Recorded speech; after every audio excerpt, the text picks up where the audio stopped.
Reformasi adalah awal dari Protestantisme dan perpecahan gereja barat menjadi Protestan dan gereja Katolik Roma. Reformasi juga dianggap sebagai salah satu peristiwa yang menandai akhir dari abad pertengahan dan pemula dari periode modern awal di Eropa.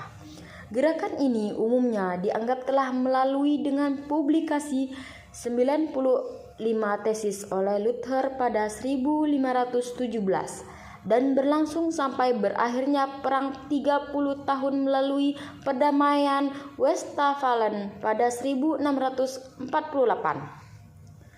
Martin Luther 10 November 1483 sampai 16 Februari 1546 adalah seorang profesor teologi, komponis, iman, dan rahib berkebangsaan Jerman serta seorang tokoh pengaruh dalam reformasi Protestan. Reformasi gereja yang dipimpin oleh Martin Luther merupakan gerakan besar dalam Kristenan Barat di Eropa pada abad ke-16. Gerakan ini dimulai ketika Luther mengakui 95 dalil di pintu gereja Wittenberg, Jerman yang berisi kritik terhadap ajaran, doktrin, dan praktek gereja Katolik. Beberapa hal yang melatar belakangi dan menjadi ciri khas reformasi gereja Martin Luther. Luther tidak setuju dengan kebijakan gereja Katolik Roma yang melarang orang bisa membaca Alkitab dan menjualbelikan surat pengakuan dosa. Luther memprotes kesalahan doktrin dan evaluasi sosial yang terjadi di gereja. Luther mengajarkan bahwa keselamatan dan kehidupan kekal diterima sebagai anugerah dari Allah melalui iman kepada Yesus Kristus. Reformasi gereja Martin Luther memiliki beberapa dampak, di antaranya perpecahan gereja barat menjadi Protestan dan gereja Katolik Roma. Munculnya ajaran Luther, Calvinisme, Anglicanisme, Anabaptis, dan anti-trinitaria. Gereja Luther didirikan untuk menggantikan gereja lama dan menjadi gereja negara Jerman. Reformasi Protestan adalah pergolakan agama, politik, intelektual, dan budaya pada abad ke-16 atas gereja Katolik yang pada akhirnya melahirkan Protestantisme. Gerakan ini, para reformis mengkritik otoritas kepausan dan mempertanyakan berbagai penyalahgunaan dan ketidaksesuaian gereja Katolik sebagai pusat politik dan budaya kekristenan di Eropa. Reformasi Protestan berujung pada perpecahan gereja barat menjadi Protestantisme dan gereja Katolik Roma. Gerakan ini memicu perang, penganiayaan, dan gereja Katolik pun menanggapinya dengan gerakan kontra reformasi yang diprakarsai oleh Konsili Trente. Oleh para sejarawan Eropa, reformasi Protestan dianggap sebagai salah satu peristiwa yang menandai berakhirnya abad pertengahan dan awal dari periode modern. Latar belakang reformasi Protestan sejak abad ke-5 Masehi, Gereja Katolik Roma menjadi pusat kegiatan politik dan budaya kekristenan di Eropa. Memasuki periode Renaissance, para pemikir barat mulai mempertanyakan bahkan menentang otoritas tinggi gereja Katolik. Mereka mengkritik doktrin-doktrin yang dianggap palsu dan mengutuk korupsi gereja Katolik Roma. Reformasi gereja Martin Luther. Sebelum Martin Luther, sebenarnya terdapat banyak tokoh yang telah mencoba mereformasi gereja Katolik seperti John Wycliffe, Peter Waldo, dan Jane Hus. Akan tetapi, para sejarawan menganggap bahwa titik awal dimulainya reformasi adalah ketika Martin Luther memaku selembar kertas yang berisi 95 kritik terhadap otoritas gereja Katolik. Aksi ini dilakukan di depan sebuah gereja di Wittenberg, Jerman pada 31 Oktober 1517. Saat itu, Martin Luther dikenal sebagai seorang biarawan dan dosen di sebuah universitas di Wittenberg.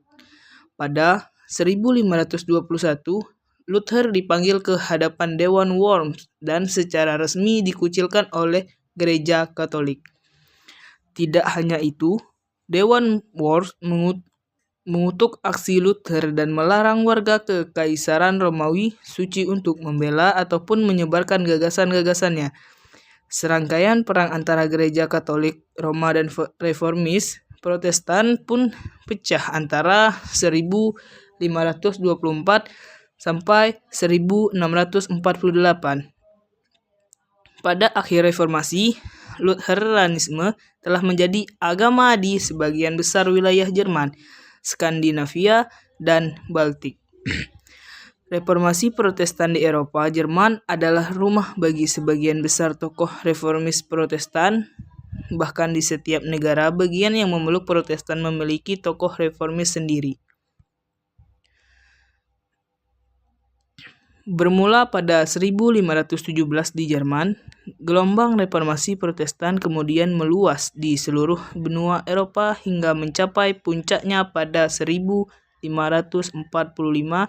dan 1620.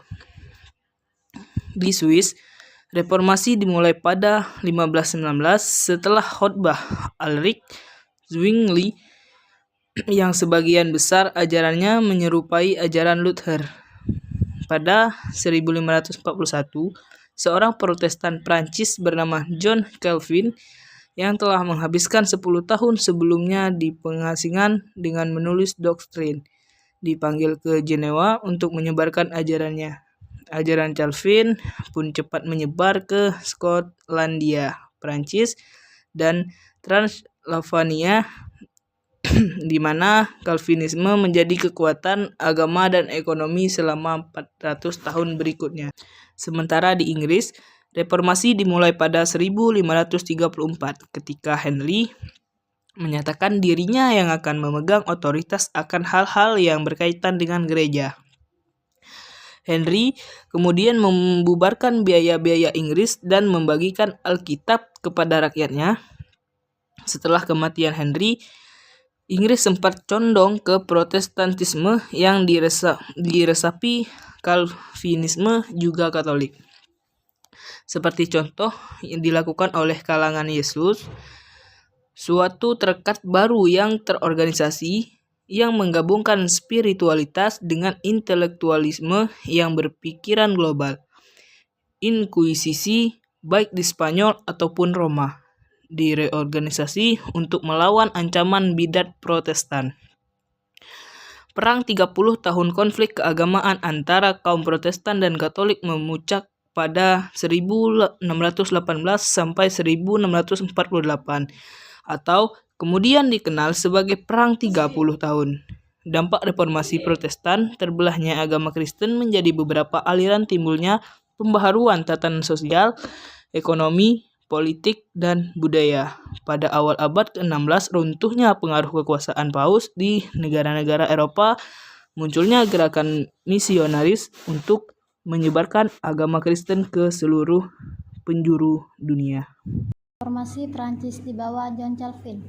Reformasi Prancis, yang dikenal sebagai gerakan Huguenot, memiliki hubungan erat dengan John Calvin, meskipun ia sendiri tidak memimpin gerakan ini secara langsung.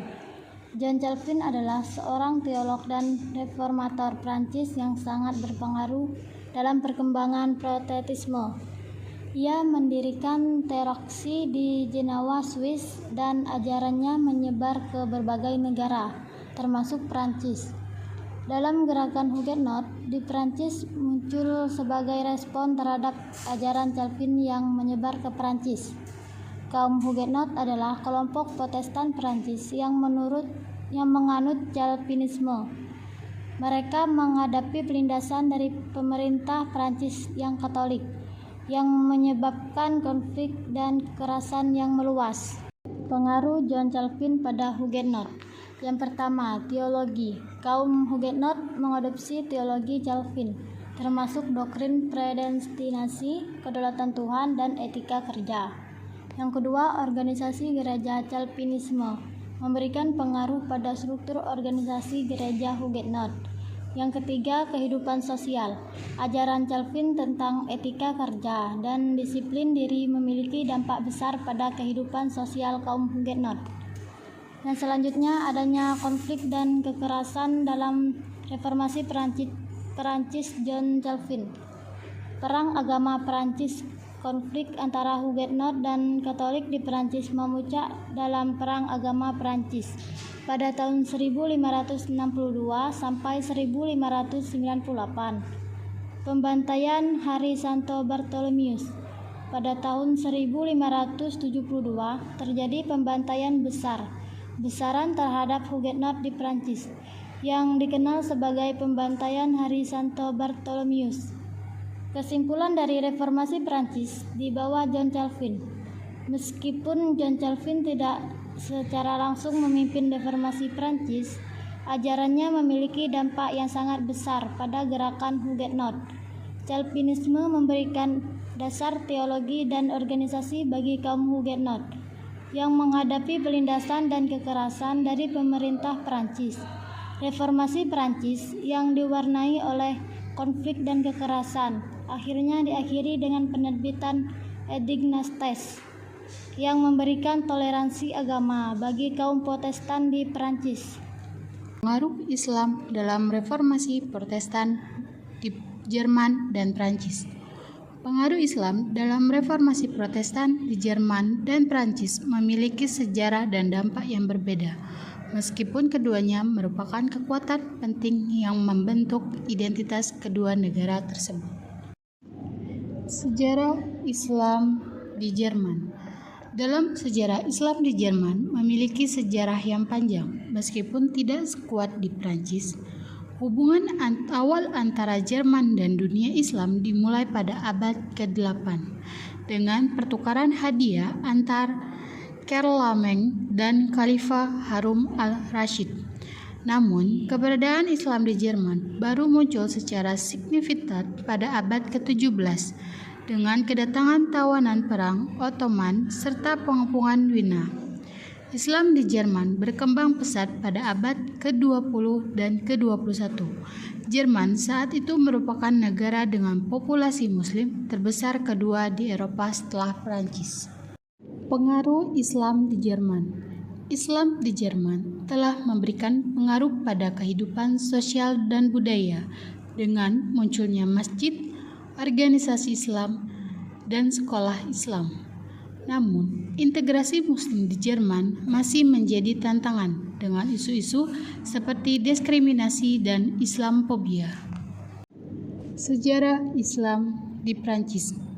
Dalam sejarah Islam di Prancis memiliki sejarah yang lebih panjang dibandingkan dengan Jerman, dengan kehadiran Muslim di wilayah selatan Prancis sejak abad ke-8. Namun, populasi Muslim di Prancis baru meningkat secara signifikan pada abad ke-20 dan ke-21 akibat imigrasi dari negara-negara Afrika Utara dan Timur Tengah. Pengaruh Islam di Prancis. Islam di Prancis memiliki pengaruh yang besar pada kehidupan sosial dan budaya. Prancis saat ini memiliki populasi Muslim terbesar di Eropa. Namun, integrasi Muslim di Prancis juga menghadapi tantangan dengan isu-isu seperti diskriminasi, Islamofobia, dan kebijakan sekularisme yang ketat.